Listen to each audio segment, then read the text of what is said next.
It is currently a whopping 90 degrees and Dylan has booked us another camping trip in the Teardrop at the beach. But this time we are going to be way more comfortable. You'll make it? It's pretty warm. How you doing? Sticky, sweaty. Look at your face. But first, it's time for a little bit of fun.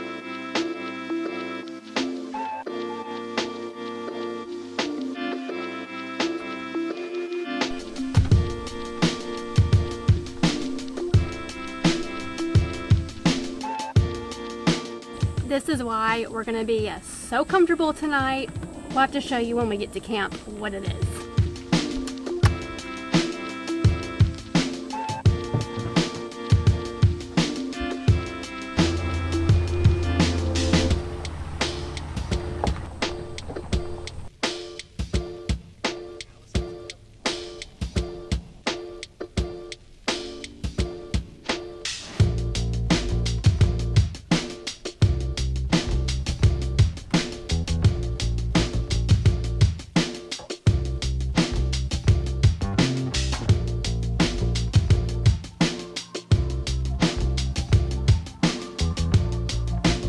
Dylan's stomach is messed up, so we weren't at the beach that long. So while he's in the bathroom, I don't know if he wants me saying all that. I'm gonna finish getting the bed together.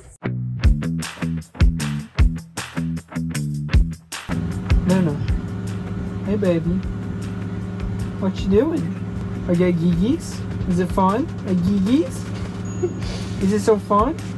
Well guys, we're back out here at beautiful Gulf State Park in Gulf Shores, Alabama, which Orange Beach. Is it Orange Beach? Yeah. Oh, well it's called the Gulf State Park and it's right around the corner actually from where we live. And we wanted to get out and do another night's worth of camping. Right when we got here it was pouring down raining as usual down here. But we did manage to go to the beach and hang out for a little bit this afternoon. And we're back at the camper and we're going to get everything set up. Well, if you watched our last video, you know that we forgot our wheel chocks, which was a big thing in the comments. Thankfully, we didn't roll away in the middle of the night, but this time we remembered them.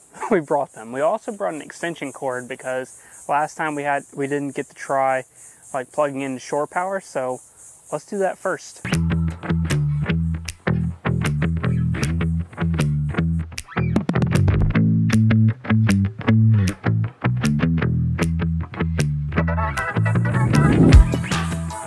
So we use this really inexpensive little like through port basically, and on the other side is just a basic extension cord that I'll show you. So it's just a really easy way to get like shore power into the camper. If we open up our hatch back here, well, good news, there's no rain back here, which is good because it poured down raining when we got here. But right back here you can actually see that this is that little extension cord, so it literally just brings power into here and we can use it as we need it. But today we're actually running the BougeRV Portable Power Station. You've seen us use a bunch of different portable power stations recently, but we have this one because as you'll see in a minute, we're testing out their AC. Yes, I said AC, because a lot of people have been asking us, how the heck do you plan on camping in this thing without AC? And well, we tried it last week and it was doable, but it's even hotter today.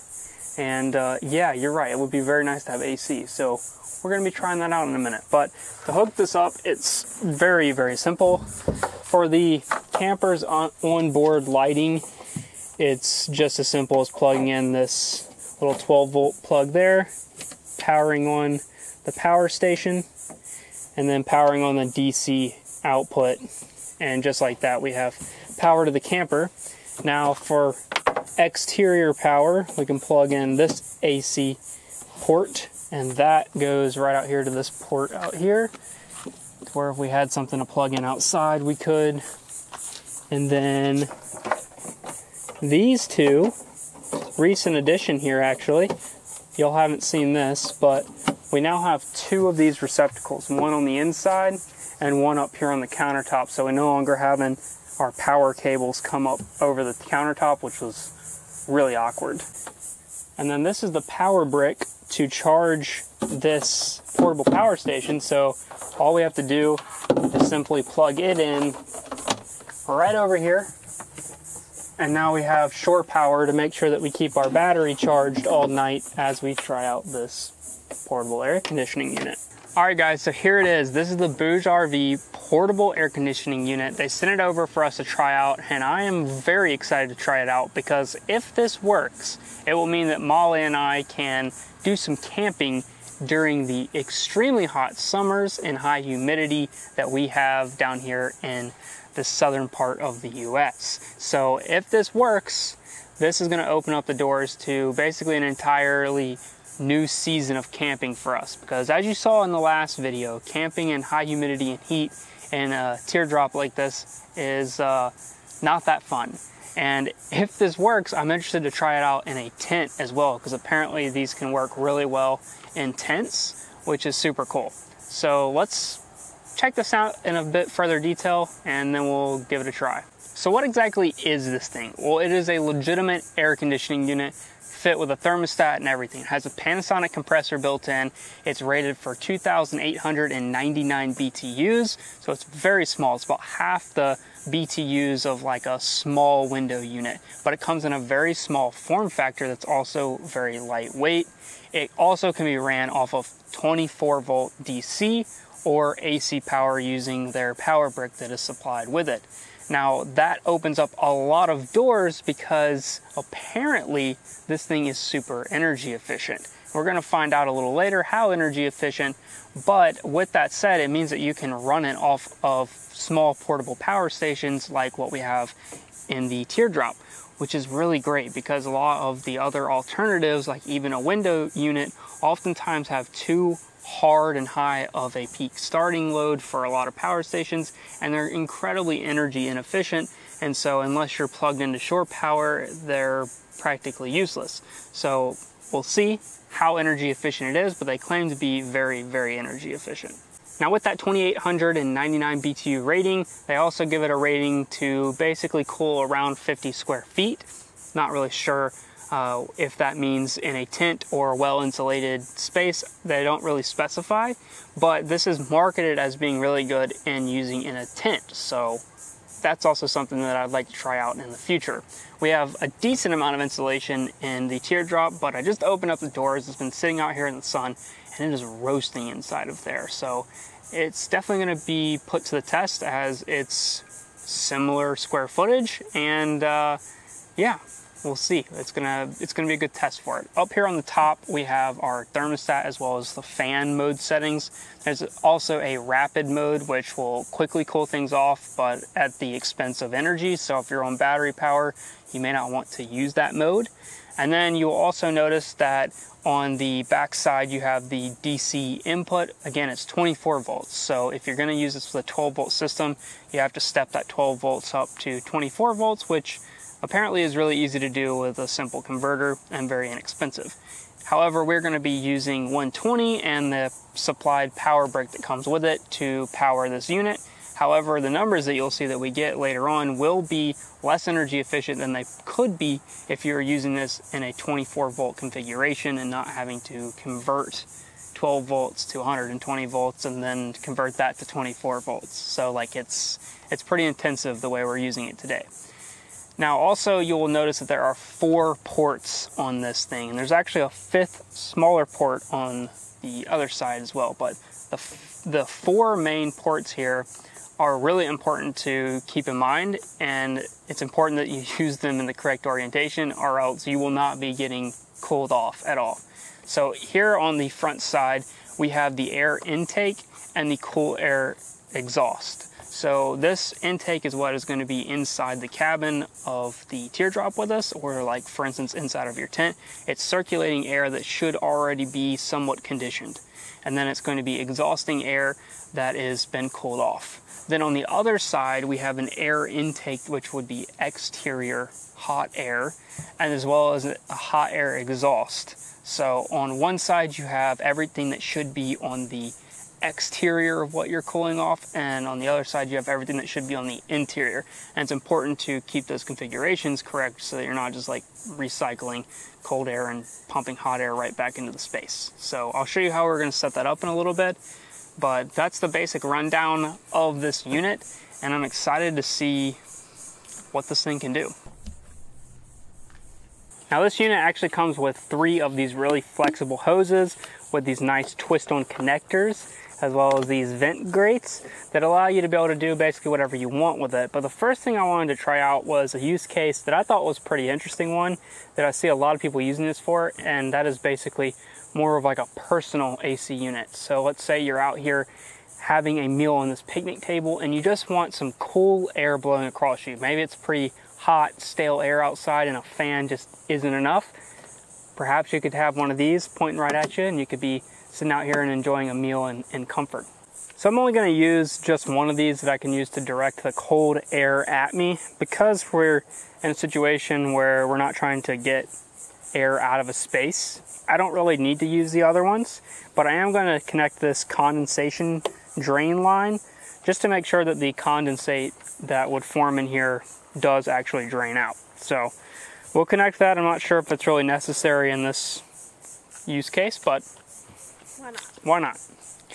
I'm also going to run this off of the power station out here by itself, as I guess this would be, you know, the way you'd probably use it in this case. So this is the power brick that comes with it, and it has this really like super beefy nice connector here that connects back here on the back of the unit. I guess let's connect this guy up. We'll turn the AC inverter on. We got power up here. It's displaying that it's about 90 degrees outside, which is about right. Hold the power on. It's set at 77, which let's just make it, let's take it all the way down, as cold as it'll go. And we're just on the regular AC mode. Again, there's like the rocket ship mode, which apparently is like the booster mode, and just a fan mode. So currently, whoa, look at that, get a close up of that. It's only pulling about 160 watts. It's climbing a little bit now, 170. All right, we'll let this settle out for a minute and see what this actual wattage draw is. So this thing seems to have settled out just under 250 watts, which is not too shabby considering I have it turned way down, and it's already blowing quite cold air out, which is very nice. Now what that means is, let me turn this away from the mic. What that means is that with something like this that's around 1,000 or so watt hours of power station, and this, and using no shore power of any means like that, or no solar, anything like that, you're gonna be able to get like 4+ hours of runtime out of this off of just one of these with no supplemental power, which is pretty good. Like, I'm pretty impressed with that, because that means that by upgrading a little bit on your power station or using some form of supplemental power in any way means that you can super easily get completely through a hot night, or at least the first part of a hot night, with one of these quite easily. But it also means that if you wanted to run sort of a hybrid setup like what we're doing today, where we're obviously at a campground with power, like, it's going to be no problem. The fact that it is blowing out really cold air, feel this. Quite nice, huh? Look at this, we'll get it turned down. I mean, that is what's kind of nice about it, is that, so we've got this thing sort of turned down facing both of us, and it really is quite comfortable. Yeah, it is. And what I think is most impressive about this working right now is it's recycling unconditioned air. So in theory, once this gets inside the camper and we have it set up properly, the air intake on the cold side should be preconditioned air, meaning that it's not going to have to work so hard, and we should see an even more energy efficient unit and much cooler temperatures. All right, let's set this thing up in the camper, because clearly it works pretty well out here. I mean, I can't complain. So I've come up with a somewhat creative, kind of temporary solution of how to install this particular AC in this camper. It's really just to see how well it works. I think there's some better ways you can go about doing a permanent install, but this would work really well unless it was like pouring down rain. So in our doors, we have windows that open up. So slide open, and then even the screen will open. So what I did was I cut out a piece of plywood, and I cut a few holes in there that match the condensation line as well as the two air intake and hot air exhaust out. So very important that we're not putting all the hot air back into the camper. We want that to go outside. I also put some really cheap like peel and stick weather stripping just to mostly keep bugs out. Goes right there. It fits really nice and the seal is really good. And then to keep it in place, I mean, again, this is sort of temporary. I want to see if this works, and then I would do something that is more longer lasting per se. But the concept here does work. So this board goes right through there, push it in, and it's going to sort of keep it clamped shut, which is good for those bulb seals because it's going to make a nice tight connection there. And this makes it super simple and removable, obviously. So put one in there, and then to seal up the other side, I have another strip. These strips don't have any sort of weather sealing or like any finish on them. So if it did rain, it wouldn't be that great for these, but obviously this is a proof of concept as it thunders, by the way. It's thundering in the background. Now, obviously, if it like is raining sideways, water is going to get in there. However, with the way that we have designed our doors, even if water does get in there, it shouldn't be a problem because it's going to run down our channels inside and still get out, which is nice. However, that is the basic install, and now all we have to do is grab our two pipes like this, and they sort of friction fit in there, and it's a really, really nice tight fit. Looks somewhat professional. You can see on the side here, these are actually going to turn and go to our bunk back here and plug into the unit. So we'll set that up now. It is really lightweight. Like it's less weight than like a cooler or anything else you'd be bringing already. It's like maybe, well, I could probably look it up, but I'm gonna guess that it's maybe like 30 pounds.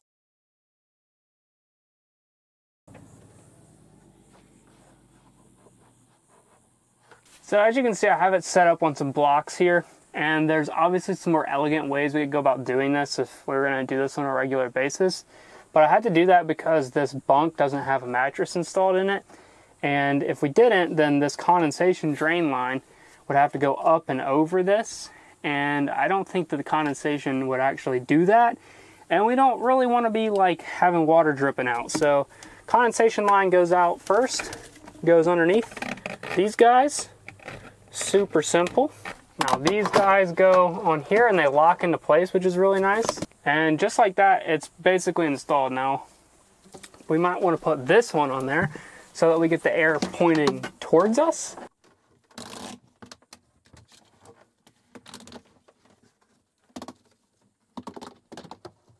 Okay, and then obviously I have to get power to it, but we conveniently have an AC outlet right here. It's really hot in here, by the way.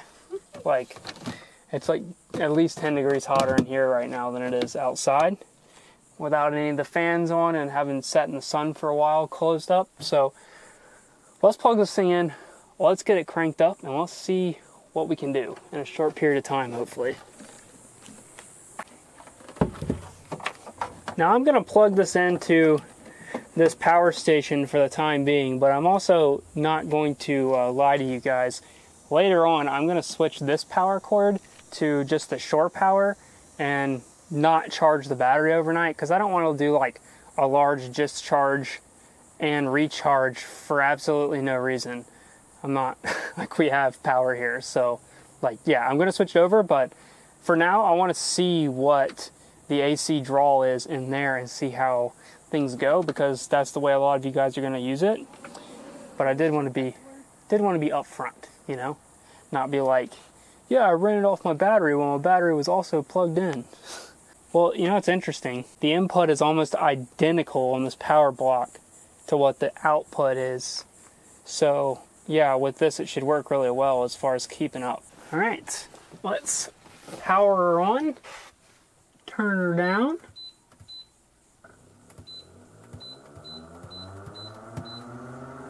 We're shooting for 65 degrees in here.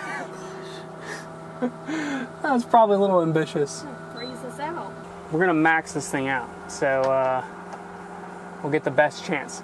Honey, would you mind closing the hatch and hopping in? And just like that, we have an AC in the Teardrop. Dang, the Lord. You can see your face is a little glistening because it's so hot. But this is getting cool already, so fingers crossed it doesn't take very long. You're such a great filmer. Thanks, sweetie. How long has it been and are you cooled off? It has been 14 minutes, and I'd say it's come down to ambient outside, so we've come down like, well, 10 degrees in 14 minutes or so, I would estimate. And I think we need another 10 degrees to go before it's really nice, so we'll just have to check back in, see how long it takes to get down there. I mean, 10 minutes isn't that bad, or it's 14 minutes. Yeah. 14 minutes isn't that bad considering of how hot it was in here, but I was, to be honest, expecting it to be a little bit faster than that, because in it, like, the actual air coming out is super cold. It's just so hot outside. I know. In here. I know, like, when it's on you, you feel great, so we'll give it like another 10 minutes or so and see if it's fully cooled it off or not. Well, we've been walking around the park for a little while, probably like a good 30 minutes. So this thing's had like 40 minutes to cool off. So if it's not cooled off now, it's never going to cool off. So fingers crossed, or else tonight it's going to be miserable. Oh, yeah. Oh, brother, it is nice in here. Hold the front door. Oh, that's so much better. It's hard to say because well, it's not hard to say. I'm still sticky and sweaty because we just walked for 30 minutes, but I can definitely tell that it's a lot cooler than earlier. I would say it's, we should have brought up the thermometer. Yeah. That was a mistake. But I would say it's definitely in the low 70s in here now. What do you think about the AC now? It is so much better. Like, we just left for, what, another 20, 30 minutes to get food, and, like, I'm already cold. Like, we just got in, and I've been hot, and I'm already cold. We're gonna be sleeping good tonight. Me and my mac and cheese. Molly's got her, like, favorite food in the world, which is barbecue. We opted for the simplistic dinner option tonight. And, a little bit better than ramen. Yeah. Mainly because we wanted to eat in bed. Just sort of, maybe watch a movie, hang out in the air-conditioned space.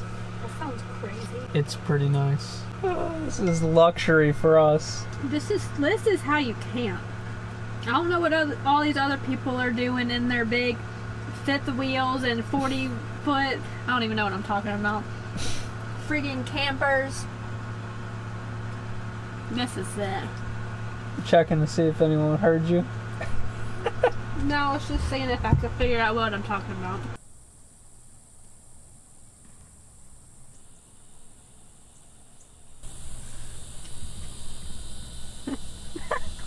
Okay, goodbye. It's the sun. It's the sun. I'm gonna set you free. The sun is set you free.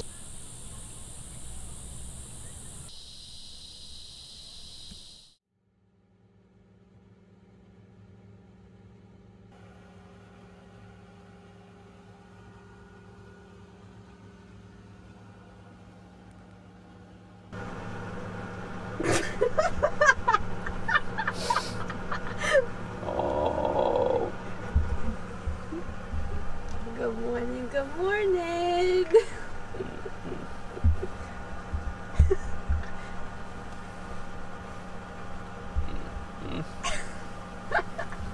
Yes, ice box in here. Do you sleep good? I think it was in like 30s. In here? I was frigid. Which is a good thing, because Yeah. I was sleeping good. You'll sleep till 9 o'clock if I let you. I know.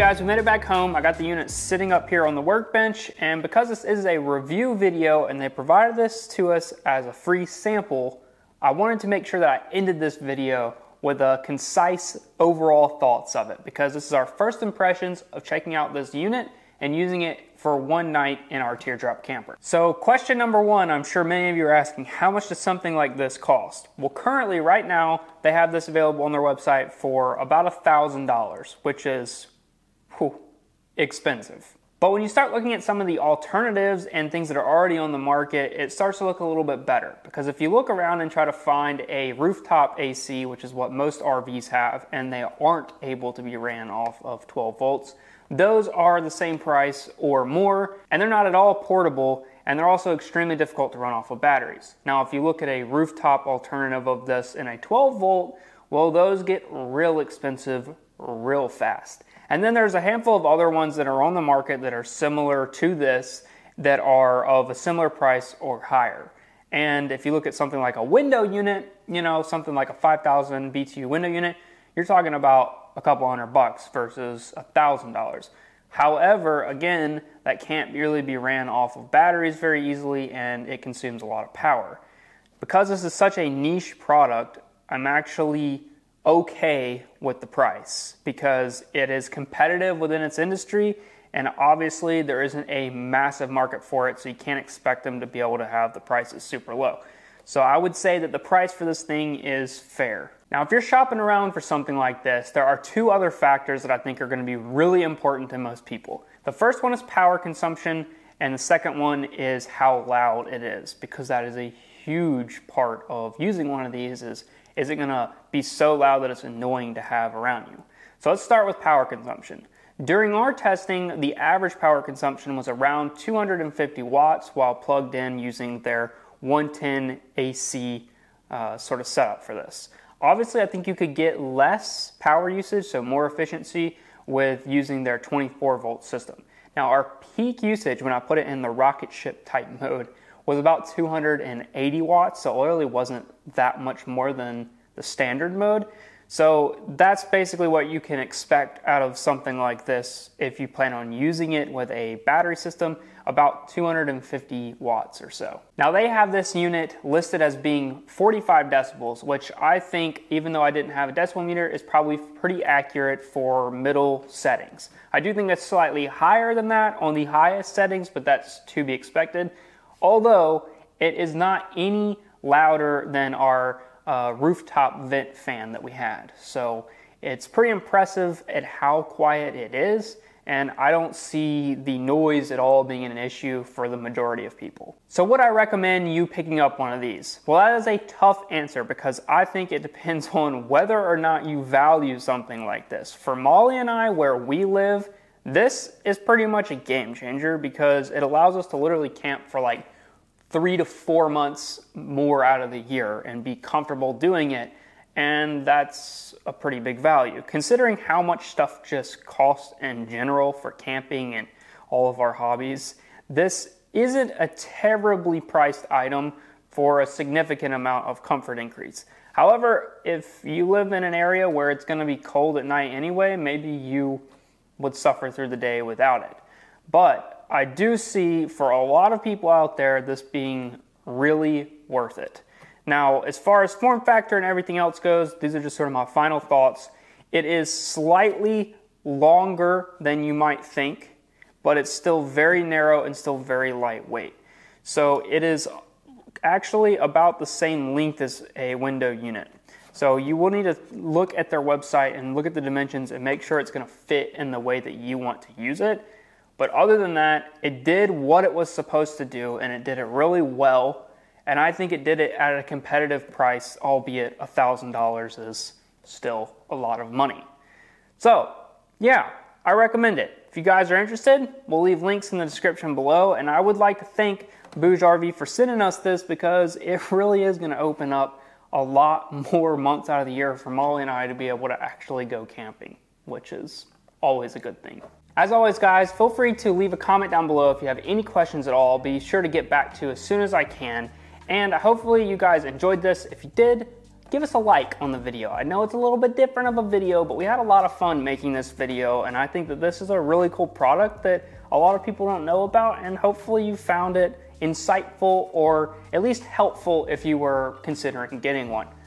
With that out of the way, guys, we'll see you in the next one. Peace.